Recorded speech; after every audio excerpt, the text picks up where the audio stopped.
Hello दोस्तों, आज की इस वीडियो में हम लोग देखेंगे कि न्यू पैन के लिए अप्लाई कैसे करते हैं।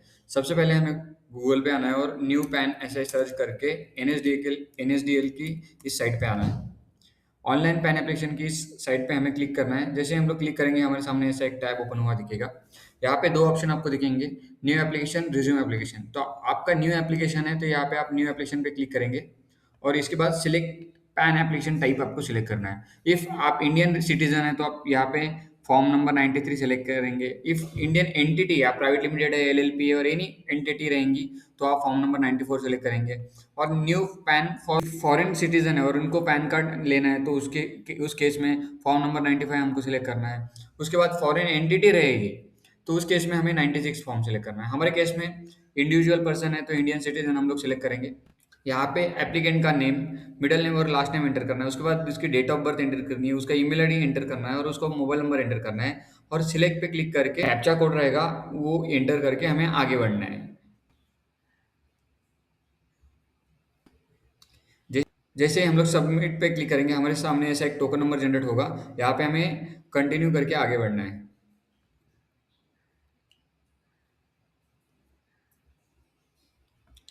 जैसे ही कंटिन्यू करके आगे बढ़ेंगे हमारे पास एक ऑप्शन मिलेगा बैक टू एप्लीकेशन का, वहाँ पे हमें क्लिक करना है और वन बाय वन यहाँ पे जो भी डिटेल्स है वो हमें एंटर करनी पड़ेगी।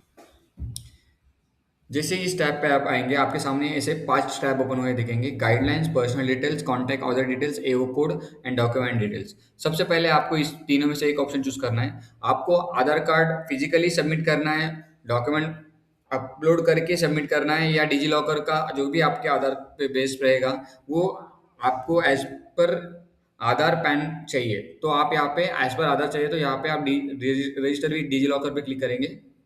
उसके नीचे एक ऑप्शन दिखेगा choose from option below. Physical copy चाहिए या सॉफ्ट कॉपी आपको ईमेल पे चली जाएगी, ये आप चूज कर सकते हो। मेरे केस में मुझे ईमेल पे सॉफ्ट कॉपी चाहिए। यहाँ पे फीस में थोड़ा मतलब चेंजेस हो जाते हैं। आपको सॉफ्ट कॉपी चाहिए तो 66 रुपीज़ में मिल जाती है और फिजिकल चाहिए तो 77 रुपीज़ में। ठीक है, तो मेरे को सॉफ्ट कॉपी चाहिए तो मैं यहाँ पे सॉफ्ट कॉपी पे क्लिक करता हूँ। इसके बाद हमें यहाँ पे आधार नंबर एंटर करना है हमारा। और इधर आपको पूछा जाएगा आपको एज पर आधार फोटो पैन कार्ड पे चाहिए क्या, तो मैं यस कर दूंगा, तो मैं यस क्लिक करता हूँ। आपको नहीं है तो आप यहाँ पे नो करके यहाँ पे फोटो अपलोड कर सकते हो। यहाँ पे नेम एज पर आधार पूछा जाएगा, वो ऑटोमेटिकली फैच हो जाएगा आपके आधार के बेस पे। ठीक है, फुल नेम ऑफ एप्लीकेंट, यहाँ पे आपको डिटेल है, जो भी एप्लीकेंट है उसकी डिटेल आपको यहाँ पे एंटर करनी पड़ेगी, मतलब आपकी खुद की। तो name, middle name, last name, date of birth जो भी रहेगा वो डेट ऑफ बर्थ, जेंडर जो भी रहेगा वो आपको जेंडर सिलेक्ट करना पड़ेगा। रजिस्ट्रेशन नंबर आपके पास नहीं रहता है तो आप यहाँ पे नहीं सिलेक्ट करेंगे, ये ऑटोमेटिकली फैच हो जाता है जब आप आधार बेस वेरिफिकेशन करते हो तब। यहाँ पे पूछा जाएगा डिटेल्स ऑफ पेरेंट्स, तो आपके फादर और मदर की जिसकी आपको डिटेल्स देनी हो आप यहाँ पे दे सकते हो। मेरे केस में मैं फादर के देने वाला हूँ तो मैं फादर का नेम, मिडिल नेम और लास्ट नेम एंटर करूंगा। आपको मदर की देनी है तो मदर का दे सकते हो और यही आपके पैन कार्ड पे शो होगा। आपको यहाँ पे एक पूछा जाएगा select parents name to be printed in the PAN card. तो आपके यहाँ पे दोनों में से जो ऑप्शन आप चूज करेंगे फादर और मदर का, तो आपके पैन कार्ड पे वही नेम आ जाएगा। तो उसके बाद आप सेकंड टैब पे जाएंगे पर्सनल डिटेल्स पे। जैसे आप नेक्स्ट करके सेकंड टैब पे आ जाएंगे, वहाँ पे पर्सनल डिटेल्स आपको पूछी जाएगी। तो यहाँ पे आपको सोर्स ऑफ इनकम बतानी है, आपकी जो भी सोर्स ऑफ इनकम रहेगी वो आप सिलेक्ट कर सकते हो। मेरे केस में नो इनकम है तो मैं नो इनकम कर देता हूँ। यहाँ पे आपको पूछा जाएगा एड्रेस फॉर कम्युनिकेशन, तो आपको यहाँ पे रेसिडेंस करके करना है। ठीक है, तो रेसिडेंस के क्लिक करने के बाद एज पर आपका रेसिडेंशियल एड्रेस आपको यहाँ पे एंटर करना है।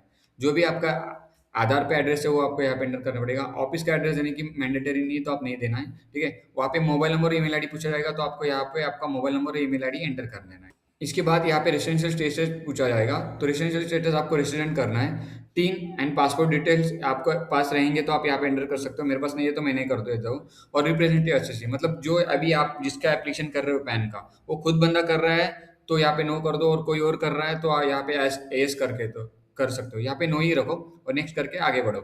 जैसे कॉन्टैक्ट और अदर डिटेल्स का पूछा जाएगा तो यहाँ पे एरिया कोड, एओ कोड, रेंज टाइप और एओ कोड यहाँ पे आपको देखना है। तो ये आपको चैट जीपीटी डालो या गूगल पे डालो आपका एड्रेस डाल के तो आपको मिल जाएगा। तो इसके बाद आपको सिलेक्ट फ्रॉम बिलो ऑप्शन, तो इंडियन सिटीजन करके सिलेक्ट करना है और यहाँ पे आपका स्टेट, सिटी और एरिया नेम आपको चूज करना है। जैसे आप चूज करेंगे यहाँ पे वो ब्रैकेट में ऑटोमेटिकली शो हो जाएगा। उसके बाद आपको नेक्स्ट करना है। इसके बाद फोर्थ ऑप्शन आता है एओ कोड का, तो यहाँ पे आपको document submitted as proof of identity, proof of address आपको पूछा जाएगा। तो आप क्या डॉक्यूमेंट देना चाहते हो। मेरे पास मेरा ड्राइविंग लाइसेंस है तो मैं ड्राइविंग लाइसेंस दूंगा। प्रूफ ऑफ एड्रेस के लिए मेरे पास इलेक्ट्रिसिटी बिल है तो मैं इलेक्ट्रिसिटी बिल दूंगा। आपके पास जो भी रहेगा, ड्राइविंग लाइसेंस आप कैसे दे सकते हो यहाँ पे। Proof of date of birth, तो आपके पास ये ड्राइविंग लाइसेंस रहेगा तो वही चलेगा। इनमें से एक डॉक्यूमेंट आपको चूज करना है। और इसके नीचे डिक्लेरेशन है आपको। आप पैन के लिए अप्लाई कर रहे हो तो खुद सेल्फ कर रहे हो तो खुद सेल्फ कर दो। यहाँ पे आपका प्लेस लिख लो, डेजिग्नेशन लिख दो, और आपका फोटो और सिग्नेचर अपलोड कर देना। और उसके बाद यहाँ पे अपलोड एप्लीकेशन सपोर्टेड डॉक्यूमेंट, यहाँ पे आपको आपका जो भी ड्राइविंग लाइसेंस और एनी अदर यहाँ पे, मतलब आपने कुछ इलेक्ट्रिसिटी बिल दिया हो तो वो आपको यहाँ पे अपलोड कर देना है। तो ऐसे अपलोड करने के बाद आपको सबमिट कर देना है, और आपको 79 रुपीज़ का पेमेंट का ऑप्शन आएगा, तो वो पे करके आपको एप्लीकेशन सबमिट कर देना है। 24 आवर्स के बाद आपको ईमेल पे आपका पैन नंबर शो हो जाएगा। और फिजिकल कॉपी रहेगी तो 7 डेज के अंदर आपको पोस्ट पेड या कुरियर के थ्रू आपके पास आ जाता है।